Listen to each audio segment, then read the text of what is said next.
Hello, fellow humans. I'm Zoe. This is my channel, Autistic Nana. Welcome. It's nice to see you. I'm going to be talking about the relationship between autism and ADHD today. When I got my autism diagnosis 21 months ago, the psychiatrist told me I should get assessed for ADHD. So obviously what I'm going to do then is I'm going to look into ADHD. I already knew my husband had it, but I wanted to know how it related to me because I didn't act anything like my husband. He's crazy. So I've been looking into autism and ADHD, and that's what I'm talking about today. And I want to pose the question, could ADHD be considered part of the autism spectrum? So there we go. I found a great site, neurodivergentminds.com. Dr. Neff has a brilliant picture, which I'll show you now. So this is the overlap between ADHD and autism. As you can see, there is a lot. So autism and ADHD are apparently two separate conditions. Until 2013, if you were diagnosed as autistic, you could not be diagnosed with ADHD. And if you were diagnosed with ADHD, you could not be diagnosed with autism. And there's a weird stat that I've seen online where autistic people are up to 80% likely to have some traits or an ADHD diagnosis, and ADHD people are up to 50% likely to have autistic traits. I don't know if that means that they are enough for an autism diagnosis, but I read it anyway. So that's where we are. In my head, it does beg the question, if you have both and you were diagnosed autistic first, that makes you an autistic person. But what if you got diagnosed with ADHD first? That makes you an ADHD person. So I find these stats really confusing. I love stats, but these stats really confuse me. So I'm assuming we have to go with the idea that an autistic person has predominantly autistic traits and an ADHD person predominantly comes across as an ADHD person, not an autistic person. But the traits cover each other up so well, it is kind of confusing. I got ChatGPT to make me a simpler picture than the one I just showed you. So let me see if I can find that. Okay, so this is what ChatGPT made me. And I specifically asked it to look at women and girls. So the overlap is sensory sensitivities, emotional dysregulation, executive function issues, masking, camouflaging, social difficulties, rejection sensitivity, and burnout, which is interesting. So it is difficult. I'm going to get assessed for ADHD. I still don't know if I think I have ADHD. I still am confused about what makes women and girls ADHD. Anyway, I don't know. So the more I've looked into it, the more I've decided that autism and ADHD have so many things in common. I thought I would have a look at whether the brain can tell us anything. So there's been lots of people that have had brain studies done, and there seems to be a lot of overlap in that area as well. So on a brain scan, there are areas that are affected with autism and there are areas affected with ADHD, and there is a load of similarity there as well. Let me have a look, see if I can find a picture.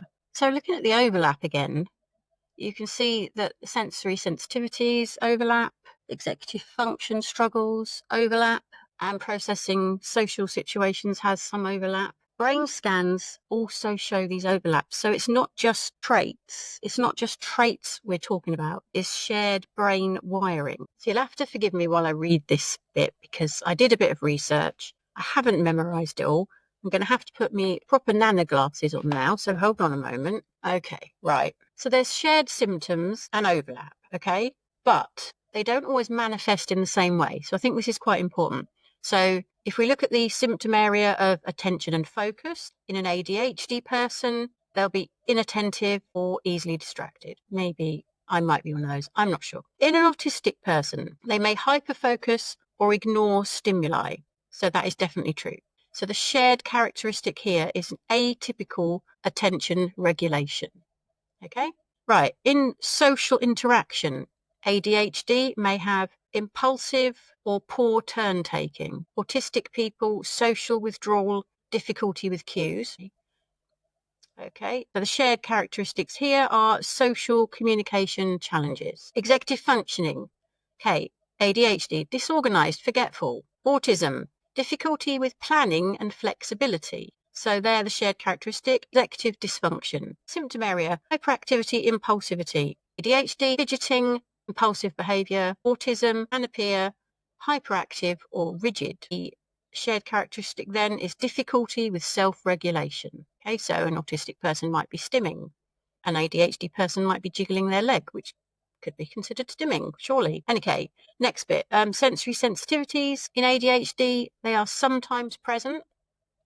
Okay, my husband does moan about noises a lot. He's ADHD, so, in autism, these are very common. The shared characteristic is atypical sensory processing. Okay, so that's your overlap. There are neurobiological and genetic links. Both conditions have a strong genetic component. As we saw earlier, that was 50 to 70% genetic component. Shared heritability. Some gene variants related to dopamine transport and synaptic development are associated with both autism and ADHD, which is interesting. Brain structure function. Neuroimaging reveals both disorders may involve abnormalities in the prefrontal cortex, the basal ganglia, the cerebellum, and default mode network. Differences in white matter connectivity and dopaminergic systems are also seen in both. Cognitive and emotional differences. Both ADHD and autism have executive functioning deficits, as said before, e.g. working memory, planning inhibition,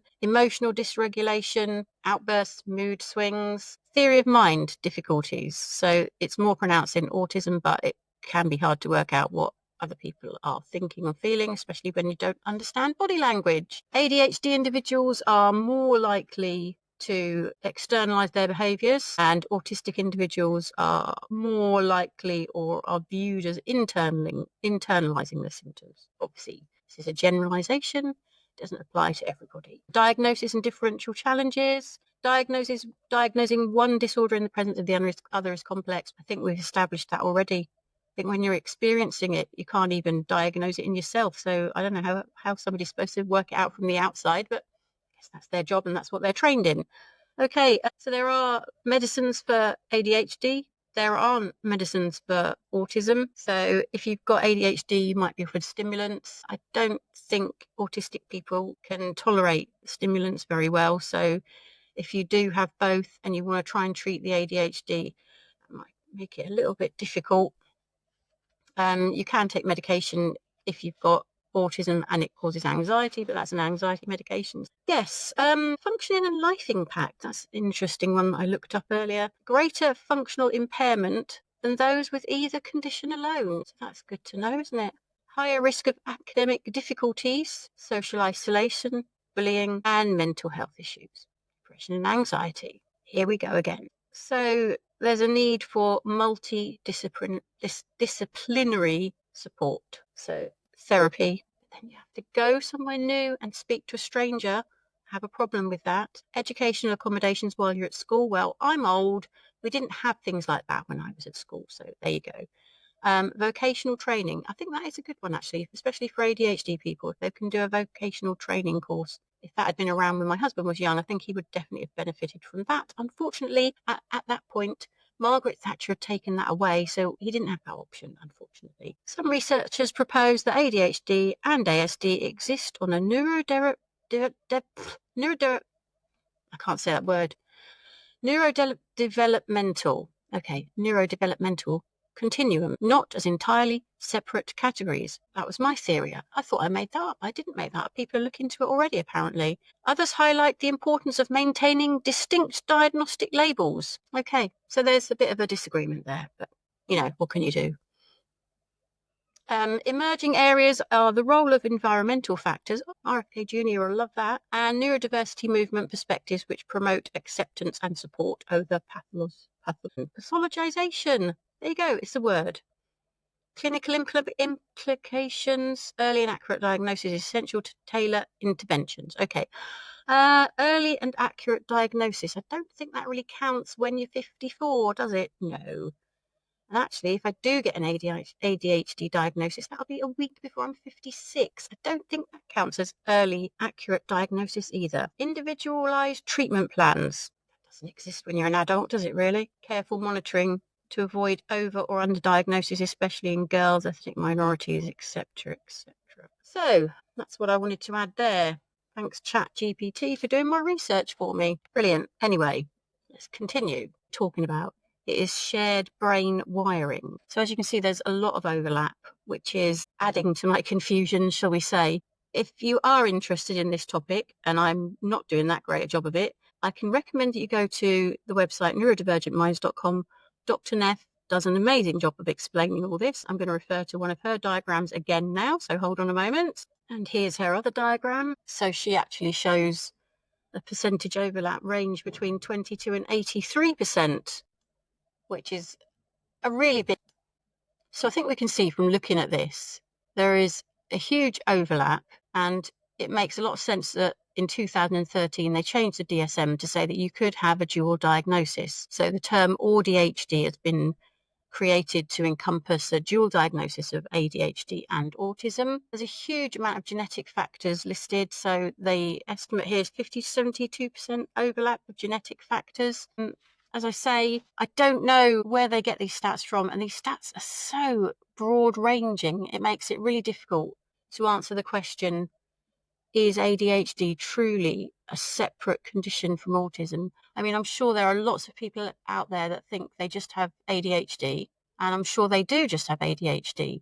But are there bits of their traits that actually could be diagnosed as autism? Truly confusing subject, this. So in both cases, the brain is wired differently, but the brains aren't wired differently to each other. There is a large amount of overlap with the brain wiring. People that do have an autism diagnosis can, like me, feel that it doesn't explain everything, because it doesn't explain everything. I have a lot of hobbies on the go, and I flip from one to the other to the other. And my true autistic focus is animals, especially my tortoises. I've got a lot of tortoises. I've got over 50 tortoises. So you could consider that to be a special interest. And that special interest has been lifelong. We had a tortoise when I was a kid growing up.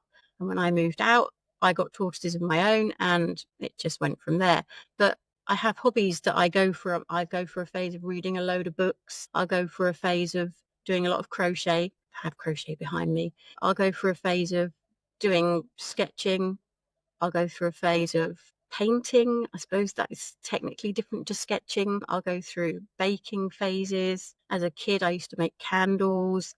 I've always collected rocks and crystals. There's all these other things on the go, not just the special interest of animals. So yeah. And I don't have just the one special interest. I've also got a special interest in Japan. And that goes back to when I was a teenager, possibly before that, because my uncle always did karate and I always found that fascinating. And I knew karate was from Japan. Yes, I don't think I'm just autistic. I mean, I'm going to find out in 2 days' time. I don't really know why I'm having this discussion now. I'll probably have to have another discussion afterwards. But are they different things? Maybe I should ask the psychiatrist on Monday. I might do that.